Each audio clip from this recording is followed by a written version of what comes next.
Hello, my name is Mr. Wilke, and we're learning statistics. We are talking about sampling distributions. Today we're going to talk about the sample distribution of p hat. So let's talk about what p hat is. P hat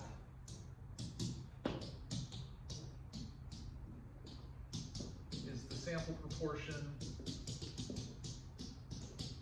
of successes. Okay, so remember when we did binomial distributions, we either had success or failure. N was the total number, X was the number of successes, P was the probability of success. Here we've got P hat, the sample proportion of successes. P hat is simply X over N, which is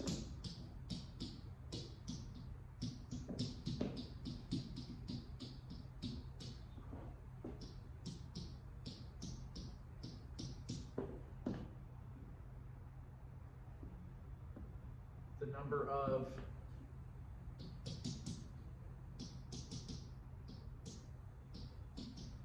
items in the sample, or basically just the sample size. Okay, so p hat is X over N. All right, the sampling distribution of p hat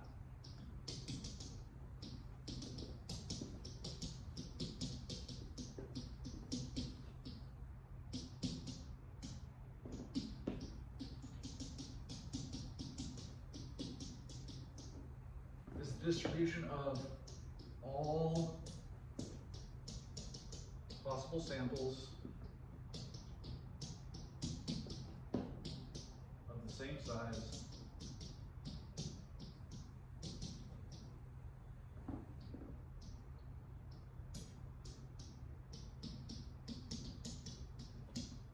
from the same population.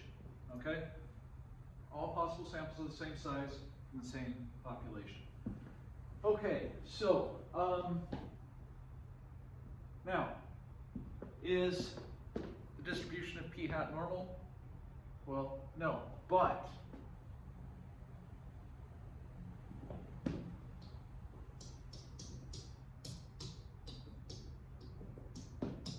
if X has a binomial distribution,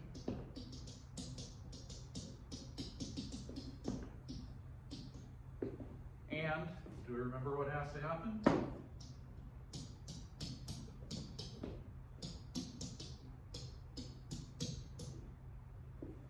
In P greater than or equal to 10, in Q or in 1 minus P greater than or equal to 10,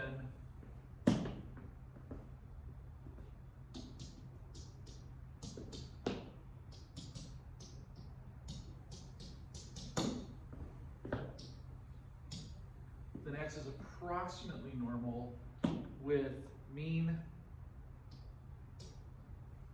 in P, standard deviation root NPQ. Okay, where Q is 1 minus P. Now, N is just number, right? So this is a linear transformation of a normal distribution, which means as long as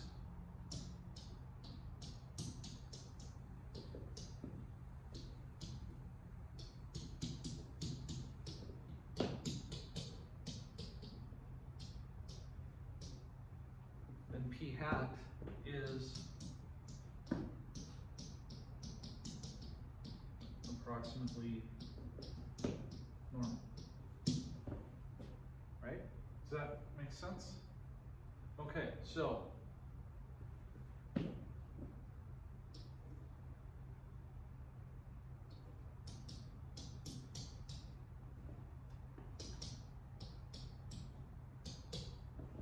are we okay with this? P hat is X over N, which is 1 over N times X. The mean of X is in P, well, so the mean of P hat, which is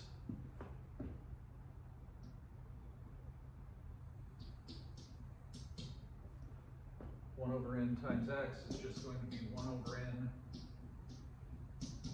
times np, which is p. P is the population proportion. Does that make sense, that the mean of the sample proportions would equal the population proportion? Yeah, absolutely, that makes sense. Okay, so the mean of the sample proportions is equal to the population proportion. How about the standard deviation? Well, standard deviation of x was root NPQ. So the standard deviation of p hat is, let's remind us what it is. It's 1 over n times x, which is 1 over n times, I'm going to write it as NPQ. We know that these two are interchangeable, right? Okay, so if I wanted to put this under the radical, that's NPQ over n squared, which is just root PQ over n. So now, the distribution of p hat, as long as NP and NQ are greater than or equal to 10, the distribution of p hat is going to be approximately normal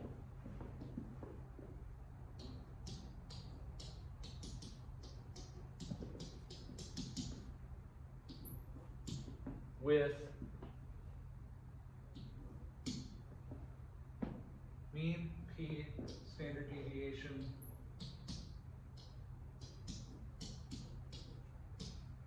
root PQ over n. Okay, so what does that mean? Well, it means everything's going to be close, right? Does that make sense? Good. Okay. It means that if, well, this is how they do polls, isn't it? Let's think about this. If 40% of the population approve of the job that the current president is doing, then you ask a sample. Now, we've got 320 million people to choose from. If 40% approve, that means what? What's 0.4 times 32 is, what, 128 million approve, 192 million disapprove? Okay, so there's going to be lots of, let's say, you know, if we pick 100 people, there's going to be lots of 100 people where all of them approve or all of them disapprove. But if you do it at random, it's going to be really close because it's random. It's an unbiased estimator. P hat's an unbiased estimator of P. P hat's going to be close to that 40%. So it's going to be an approximately normal distribution with the center at 0.4. And we can figure out the standard deviation because it's root PQ over n. 0.4 times 0.6 over, what did I say, 100? So if we have 0.4 times 0.6, we divide that by 100, and then we take the square root. So if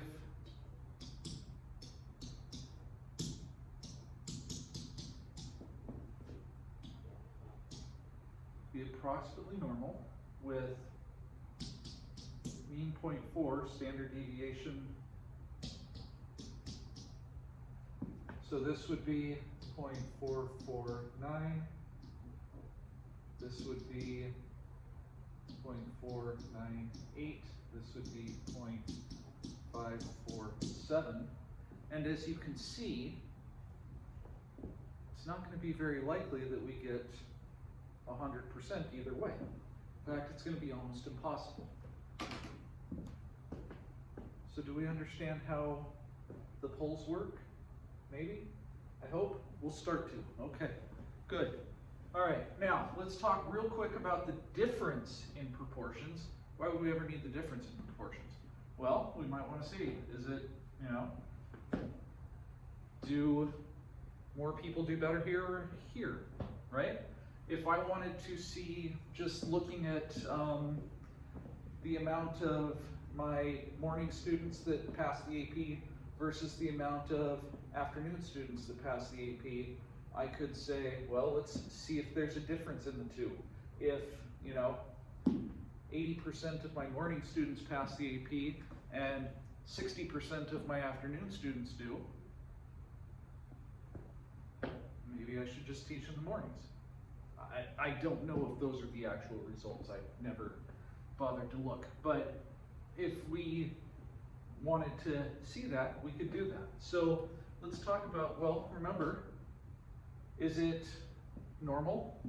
It's normal as long as NP, NQ, both greater than or equal to 10, right?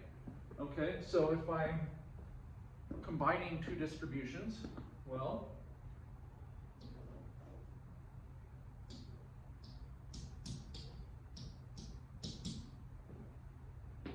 the mean of x minus y was just mean of x minus mean of y.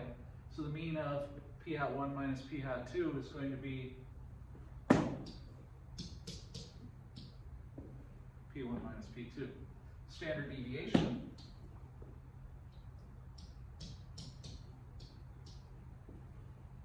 we're going to assume that they're independent. Okay? We can't just subtract standard deviations. What do? We don't even subtract, we add. We can't add standard deviations, we add variances and then square root them, right? So this is going to be the square root of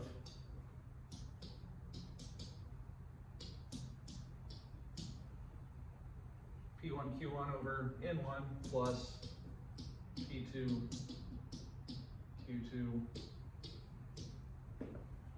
over N2. Okay? So if I wanted to look and see, I'd have to know N, I'd have to know, or N1, N2, P1, P2, but I could do it. Okay? Now, this seems like a lot, and it is. Okay? Fortunately, for those of you taking the AP test, all these formulas will be on the AP test. You don't need to memorize it, okay? So all the formulas will be there, just understand them, okay? All right, that's about it. So I hope this helps. If you have any questions, feel free to type them in the chat. Feel free to just unmute yourself and ask. Feel free to put them in the YouTube comments if you're reading at home, which by now you're probably not. All right, anyway, thanks for coming. Thanks to the Ramones for the t-shirt, and I will see you guys later.